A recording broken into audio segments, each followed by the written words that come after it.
Good morning, I'm Paolo del Rosario. Welcome to Weather HQ. Today's headlines. Tropical Cyclone Ofel intensifies into a typhoon after Tropical Storm Nika left the Philippine area of responsibility. Another weather disturbance, Tropical Storm Manny may enter the PAR tomorrow. And the Philippines and the board of the fund responsible to loss and damage signed the host country agreement at COP29 Climate Summit in Baku, Azerbaijan. Among the institutional documents signed are the terms and conditions for the administration of the trust fund and contributor agreements between World Bank and countries who have made pledges to the fund.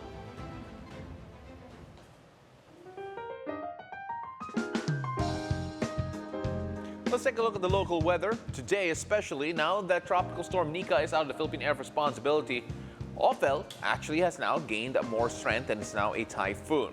As of 5 a.m. today, Ofel was spotted 475 kilometers northeast of Verac, Catanduanes, has massive sustained winds of around 75 kilometers per hour near the center and gustiness of up to 90 kilometers per hour. As you can see the statistics right over there. Now, it is moving in a west-northwestward direction at a speed of 25 kilometers per hour.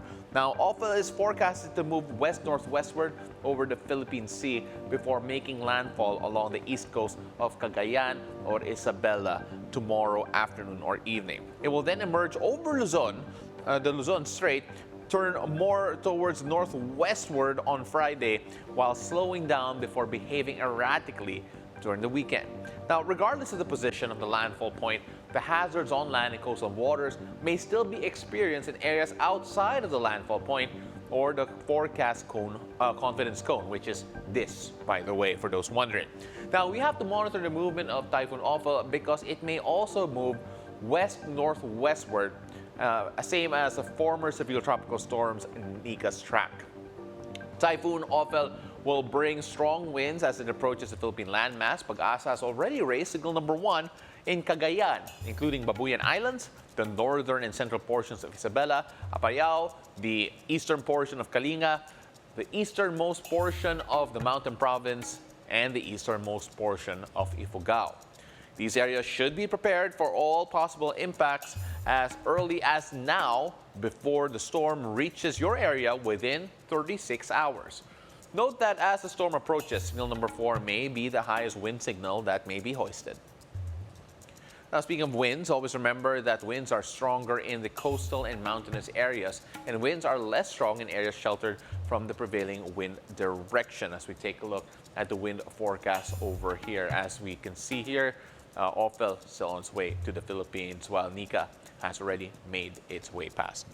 Due to Typhoon Ofel, residents in Isabela and Cagayan will experience moderate to heavy rains today, and by tomorrow, please prepare for intense to torrential rains. Heavy to intense rains are possible tomorrow in Ilocos Norte, Apayao, Abra, Batanes, Kalinga, Mountain Province, and Ifugao, while moderate to heavy rains are expected in Aurora, Nueva Vizcaya, Benguet, Carino, and Ilocos Sur. For today's forecast, due to Typhoon Ofel, residents in Isabela, Aurora, Quezon, Bicol region, and the northern Samar will experience cloudy skies with scattered rain showers and thunderstorms, while flash floods and landslides are also possible due to moderate to at times heavy rains. Now, for Metro Manila and the rest of the country, you can experience partly cloudy skies with isolated rain showers and thunderstorms that are all expected, especially in the afternoon. Let's take a look at the sea conditions here. As for sea conditions, coastal waters of the northern eastern seaboard of Catanduanes will experience very rough sea and wave heights of up to 3.5 meters high due to the strong winds brought about by Typhoon Ofel. The eastern seaboards of Mainang Cagayan, Isabela, Quezon, Albay, Sorsogon, the seaboards of Camarines Norte, the northern seaboard of Camarines Sur, the remaining seaboard of Catanduanes, and the northern eastern seaboards of northern Samar will have moderate to rough sea conditions. Now, mariners of small sea craft, including all types of motor bangkas, are advised not to venture out to sea under these conditions, especially if inexperienced or they are operating ill-equipped vessels. Storm surges are also expected. Storm surges reaching to 2 to 3 meters high are possible in the next 48 hours over the low-lying areas of Cagayan, Isabela, and Ilocos Norte. Now, in Aurora, Batanes, and Ilocos Sur, storm surges of up to 1 to 2 meters high are possible due to Typhoon Ofel as it approaches the coastal waters of these areas. As you can see here, Aurora, Batanes, and Ilocos Sur having a bit of that warning of 1 to 2 meters. And over here, Cagayan, Isabela, and Ilocos Norte around 2 to 3 meters. So do watch out for that if you're around those areas. Now, aside from Typhoon Manny, Pag-asa is still monitoring tropical storm, or rather, Typhoon Ofel, Pag-asa is still monitoring tropical storm Manny, which is still outside the Philippine area of responsibility.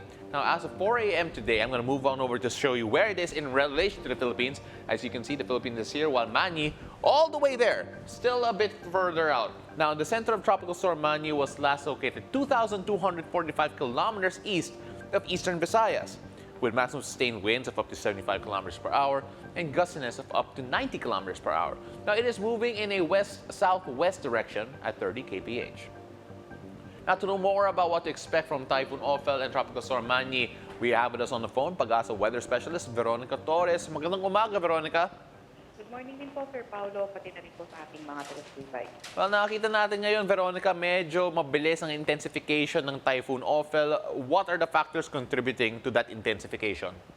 Yes, so sa mga factor ay yung init na karagatan sa silangan natin. Hindi pa kasi nakaka-penetrate talaga itong amihan. Kasi usually kapag malamig yung karagatan, mas humihina nga yung intensity or nahirapan sa development ng bagyo. Pero dahil dahil mga sunod-sunod na bagyo, naharangan yung pagpasok ng amihan, mainit pa rin yung karagatan east sa atin, kaya mas nagiging mabilis din yung development ng mga bagyo. So are we expecting Ofel to intensify even more habang palapit siya sa Philippine Lamnas?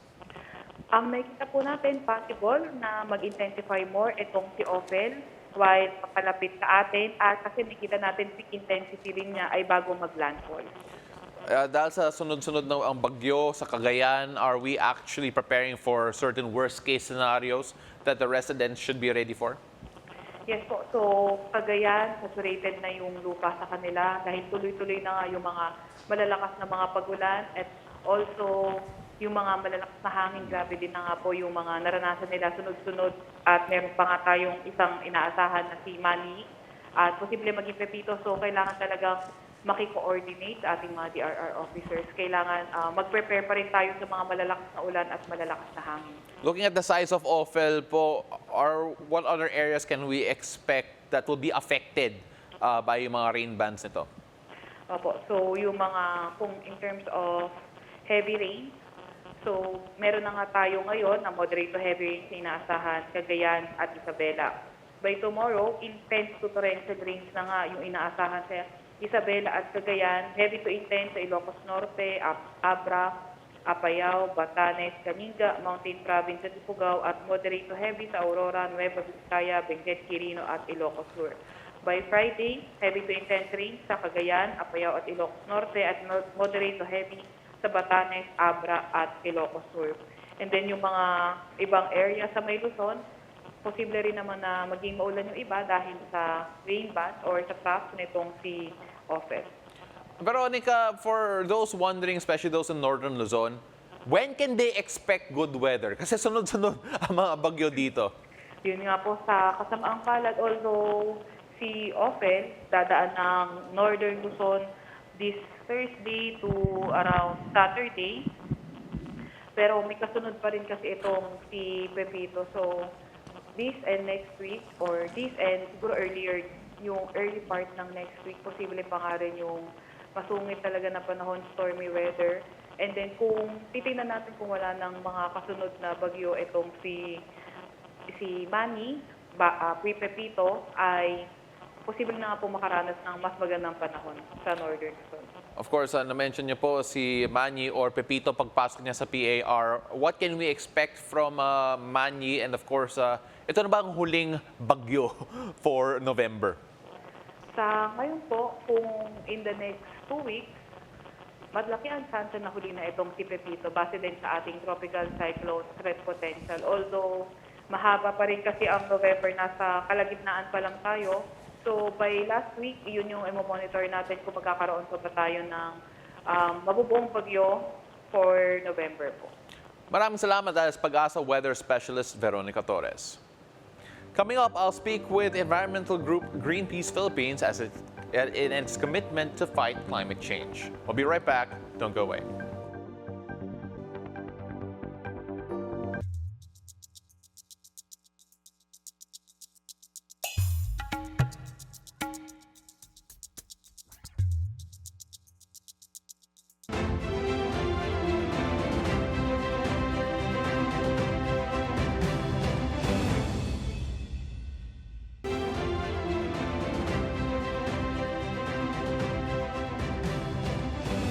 Welcome back. You're still watching Weather HQ. I'm Paolo del Rosario. Environmental group Greenpeace is committed to fight climate change. Joining us live in the studio is Greenpeace Philippines senior campaigner Virginia Benosa Llorin. Good morning. Thank you very much for joining us, VG. You're most welcome. Good morning, Paulo, and good morning, everyone. So let's talk about what Greenpeace does first and foremost. Yeah, Greenpeace is an environmental organization. We are composed of volunteers and we have community partners. And the work that we are focusing into, which I lead, because there are other campaigns as well, is the Climate Justice and Liability Project. This is about bringing communities at the forefront of the fight against climate inequalities, climate injustice. You mentioned climate justice. Yes. For those not familiar with that terminology, I know. Why climate justice? And of course, the word justice there is going to be very important with regards to yung definition po nito. Yeah, because climate change is almost familiar to each and every one of us. Kapag malakas ang bagyo, we all know that, oh, it's climate change. But what we don't know is what drives climate change. And this is man-made, it's the burning of fossil fuels. And when we talk about fossil fuels, there are big industries, carbon majors as we call them, out there who is, sila yung kumikita, taking big money out of it, while communities are suffering from the impact of climate change. You talk about the money. Is there any cost that you see actually, any relevant numbers that you could present with regards to the cost of climate change and, of course, the communities that it is impacting? Yeah. When we say carbon majors, it's the big business oil, no?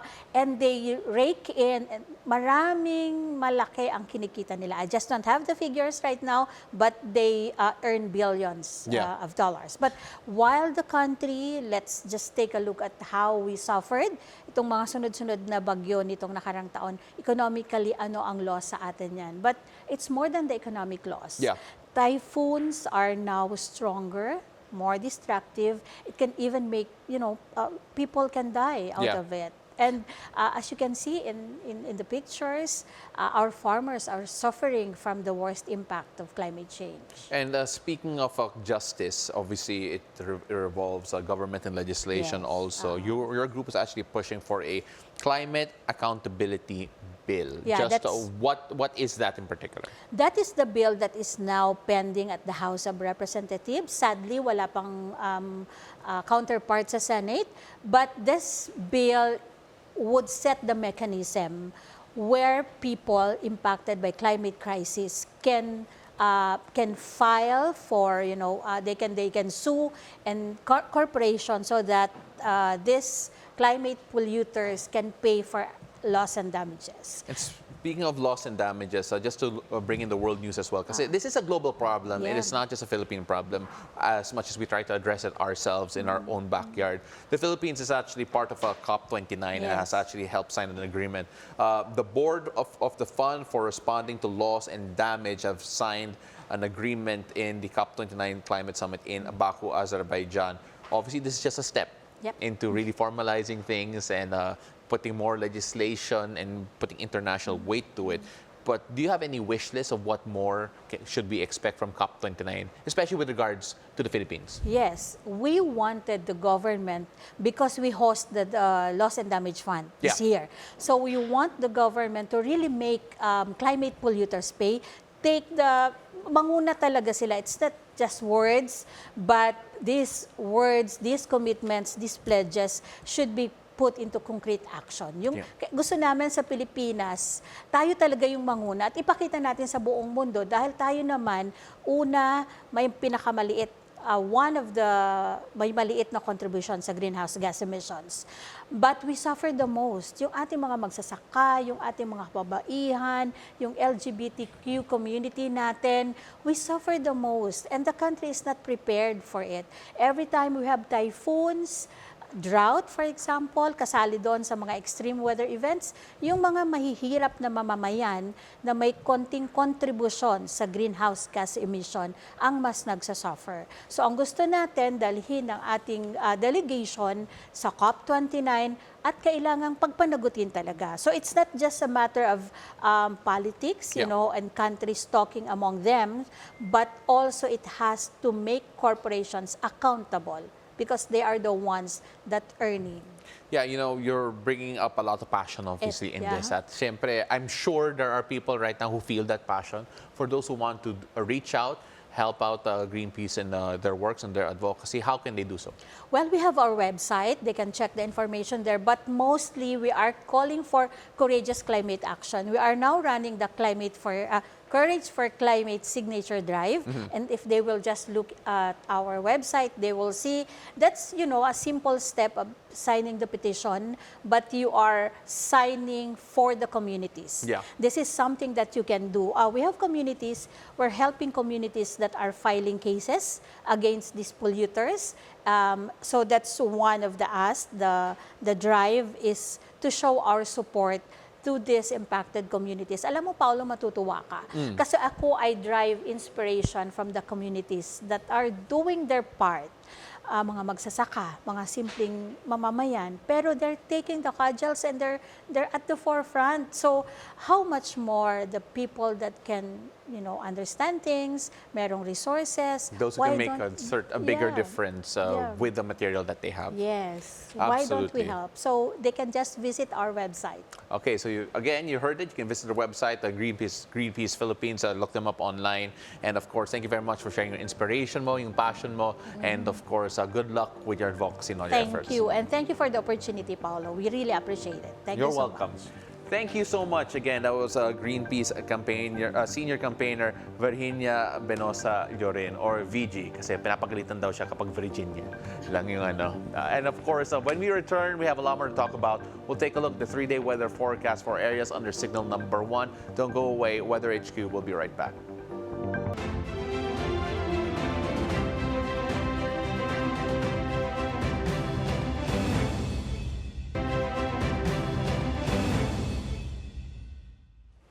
Welcome back. You're watching Weather HQ. Let's take a look at the 3-day forecast for areas under signal number 1. We begin in Cagayan. Due to Typhoon Ofel, stormy weather is expected in the province in the next 3 days, with temperatures ranging to 24 to 30 degrees Celsius. As I move on over the side to show everyone here, make sure now, due to this weather conditions, as you can see, it is going to be quite stormy all the way till Saturday. Make sure you listen to your local officials for the necessary actions taken due to the bad weather conditions. Now moving on to Apayao, rains with gusty winds are expected tomorrow until Friday. Now gusty winds will be over supposedly by Saturday, but make sure to stay vigilant because you'll still have cloudy skies with chances of thunderstorms and rain showers over here on Saturday. Now make sure that you do watch out because there will also be chance of moderate to heavy rain. Temperatures in Apayao will raise up to 30 degrees Celsius, so rather reach to 30 degrees Celsius.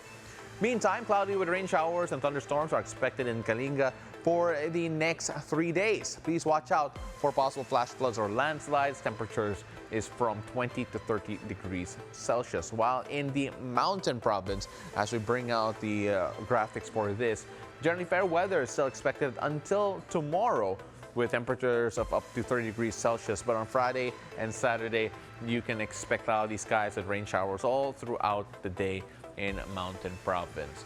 Now, residents living in landslide-prone areas must prepare for possible landslides due to the heavy rains.